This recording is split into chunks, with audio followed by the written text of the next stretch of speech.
राजीव रियाज प्रतापगढ़, मसला सिर्फ एक बात का है भाई कि होली है, होली के दिन जुमा है, एक रास्ता निकालना है कि जुम्मे की नमाज भी हो जाए, सब कुछ शांतिपूर्वक रहे और होली भी खेलने वाले रंग खेल लें। लेकिन उसमें क्या, किसी को त्रिपाल ढकने से आपत्ति, रंग पड़ना भी नहीं चाहिए। अब गलती से रंग पड़ गया, कोई त्रिपाल से ढक भी दे रहा है तो उस पर भी आपत्ति है, फिर उस पर एक अलग तरीका का नैरेटिव। जबकि कहीं कहीं 20-20 साल से जब तारिक खान की पार्टी की सरकार थी तब भी ढका जा रहा था, तो भी इस तरीके का नैरेटिव। सैकड़ों सालों से देखिए ये होली और ईद एक साथ, दिवाली मनाई जा रही है।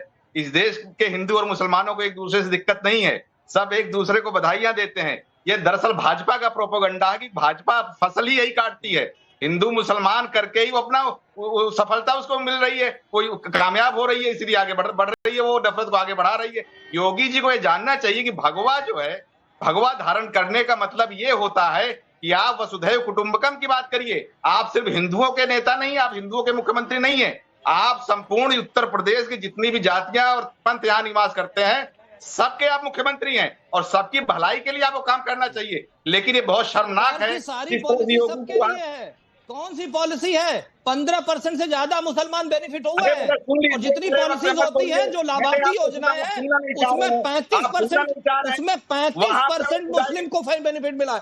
कौन सी पॉलिसी सरकारी है जो किसी एक वर्ग के लिए हो? यहाँ पर बैठ करके झूठ बोलेंगे।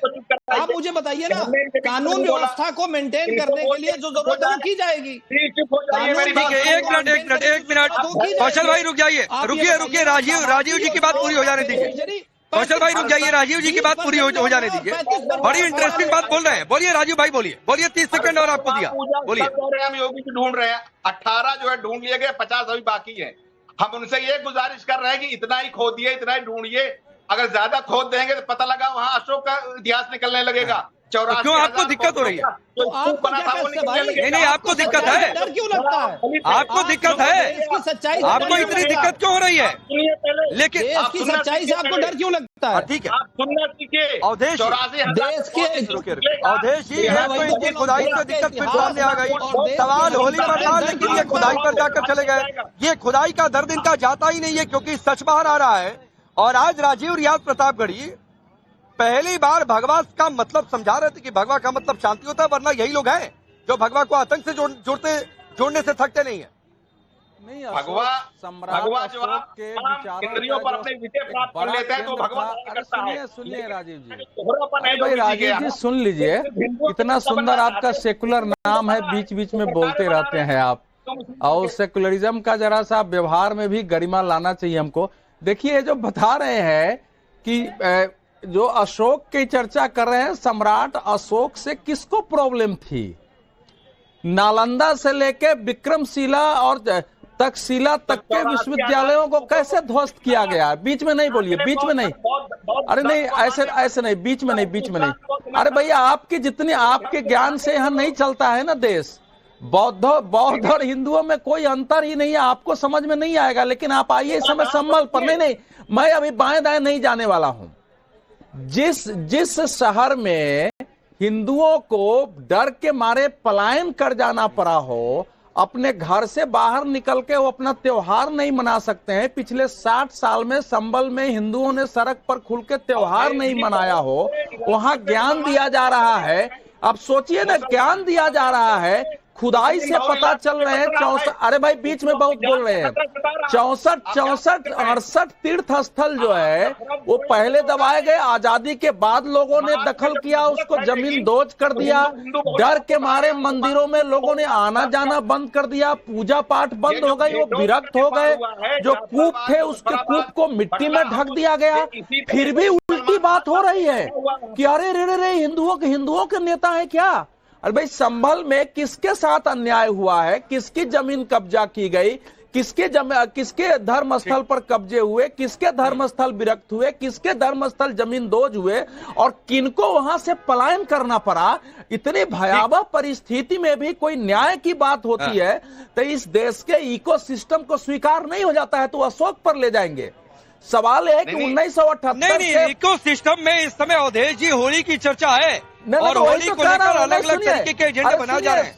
हाजी नाजिम खान जी, राकेश पांडे जी, अगर मैं किसी मोहल्ले में निकल रहा हूँ, मुझे रंग पसंद नहीं है, 5 बच्चों ने डाल दिया और मैं वहाँ हिंसा करूं, उससे बेहतर तो ये है कि वहाँ मस्जिदों में नमाज भी हो, लेकिन मस्जिद को उसको ढक दिया जाए तत्काल, कि कोई आदमी इसका साहस नहीं कर सके, उसकी सुरक्षा हो। वो सुरक्षा की दृष्टि से एक काम हुआ है। लोगों के यात्रा के जगह तय कर दिए कि इतने बजे निकलेंगे, इस रास्ते से जाएंगे, बाएं दाएं रंग नहीं फेंकेंगे, ये तय हुआ है। 2 बजे तक आप होली मना लेंगे। और नहीं, मैं एक सवाल पूछता हूँ अवधेश जी, और शायद इस कॉम्प्लिकेशन को आप भी समझेंगे।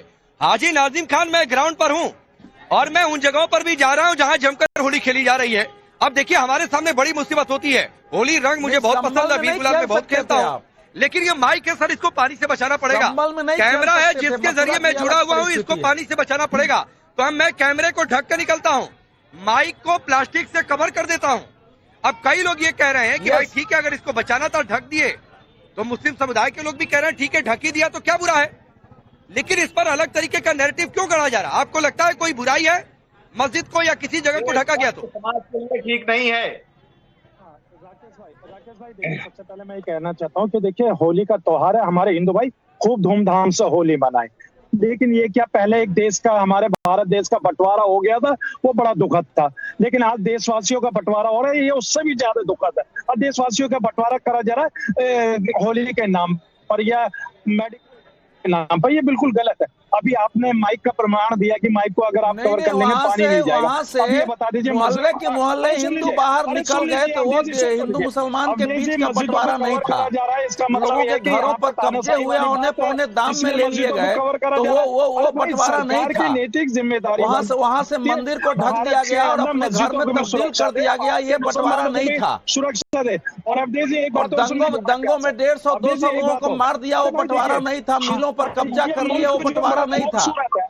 आज तक होली और दीपावली अवधेश जी, हाजी नाजिम खान, मैंने होली पर आपसे एक सिंपल सा सवाल पूछा, तो आप इस देश का बंटवारा कैसे हुआ, क्या नहीं हुआ, आप उस ज्ञान पर चले गए। चलिए, ज्ञान ठीक भी है भाई, तो संभल में जब हिंदू छोड़कर भागे, जो अवधेश जी कह रहे हैं, तब ये बंटवारे वाली बात आपको नहीं समझ में आई। सवाल एक सिंपल सा था, सिंपल सा जवाब दे देते। हाँ राकेश भाई, देखिए आपने सवाल सिंपल सा करा, मगर उसका जवाब बड़ा कठिन है। कठिन इसलिए क्योंकि सामने जो मस्जिद है उनके ऊपर तिरपाल ढकी जा रही है ताकि उन पे होली का रंग ना पड़े। होली का रंग क्यों पड़ेगा? और सुन लीजिए, अब देखिए, होली का रंग क्यों पड़ेगा? होली का रंग भाई वहाँ पीस कमेटी ने तय किया है, मीटिंग में तय हुआ है। आपकी सुरक्षा हो रही है तो आपकी समस्या आ रही है। कोई रंग फेंक देगा तो उससे समस्या पैदा हो जाएगी आपको। रंग डालेंगे इसलिए किया गया। लेकिन मैं अब तो ये कहता हूँ भाई, आप होली मनाइए, हम लोगों को कोई दिक्कत। अच्छा ठीक है, मैं आता हूँ। ये होली के रंगों से अगर बचाने की कोशिश हो रही है, तो फिर इतनी दिक्कत, इतनी पॉलिटिक्स क्यों हो रही है? क्या इसके पीछे मकसद? देखिए, ये इन लोगों का काम है केवल अशांति फैलाना। जब होली के रंगों से आपको नफरत है तो आप मत खेलो होली, अपने घर में बैठो। ये तो होली तो साल में एक बार आती है, आपकी जुम्मे की नमाज तो 52 बार आती है, एक दिन आप अपने घर में। ये वाली बात हो गई है, मस्जिदों को तिरपाल से ढकना अच्छा है, बुरा है, शर्मनाक है, क्या है? गलत है। मस्जिदों में कैसे, क्या? जैसे कई जगहों पर मस्जिदों को ढका गया है तिरपाल से या दूसरे कपड़ों से, ताकि रंग ना पड़े, किसी को दिक्कत ना हो। तो ये विपक्ष कह रहा है कि ये शर्मनाक है, गलत है, जबकि कई साल पहले से होता रहा है। अच्छा है ना, वहाँ पर गंदगी, बल्कि अच्छा है ना, मस्जिद हमारे धर्म का वो है, विवाद नहीं होगा। आप बताइए भाई, क्या आपकी राय? अच्छे, गलत है। ढक देना चाहिए, उनको ढक देना चाहिए जिससे रंग ना लगे। इनको ढक देना चाहिए जिससे कि उनको दिक्कत ना हो। तारिक खान, देखिए, अलग अलग तरीके के लोगों की अलग अलग राय है, लेकिन ये तो कई जगहों पर जानकारी है कि 20-20 साल से आपकी सरकार थी, तब भी ढका गया, तो फिर क्यों नैरेटिव, क्यों शर्मनाक? भाई देखिए, किसी भी विवाद की स्थिति को उत्पन्न होने से रोकने के लिए स्थानीय स्तर पर क्या क्या किया जाता है। पीस कमेटी की मीटिंग हो, अपने यहाँ के, अपने जिले की पीस कमेटी का मैं मेंबर हूँ, यहाँ और कोई नहीं होगा मेंबर पीस कमेटी का अपने जिले का, इसलिए मैं बता रहा हूँ। एक नहीं 3-3 बार मीटिंग हुई और ये कहा गया कि कहाँ कहाँ क्या क्या व्यवस्था की जा सकती है। अपने आप मुसलमान के जो इमाम थे उन्होंने कहा नमाज का वक्त बढ़ा देंगे, यहाँ फोर्स लगा दी जाए, वहां फोर्स। तो स्थानीय स्तर पर अगर ये व्यवस्था भी की जा रही है तो कोई दिक्कत नहीं है, मगर कहीं पर तनाव, टेंशन, दंगा नहीं होना चाहिए। ये जिम्मेदार सरकार की है। और नहीं पता चली नहीं, जो बात आप कह रहे हैं इतनी अच्छे से तारिक खान, तो ये आपकी पार्टी के प्रवक्ता हैं आमिर जमई, उनको ये बात नहीं समझ में आई कि पीस कमेटी अगर कुछ कर रही है तो भाई उनको शर्मनाक ना बताएं। किसी भी पार्टी के से ऊपर हटकर शांति कमेटी बनाई जाती है, उसमें आदमी किसी पार्टी का मेंबर बन के नहीं जाता है, एक समाज का हिस्सा बनकर जाता है और व्यवस्था बनाने की कोशिश करता है। ये हम पिछले 20-30 सालों से अपने जिले में करते आए हैं और इस व्यवस्था का हिस्सा यह है कि किस तरीके से रमजान, बकरीद में भी बड़ा मामला होता है। अगर मैं कह रहा हूं आज इस तरीके की अगर मांग उठ रही है कि होली है, सब लोग घर में रहे,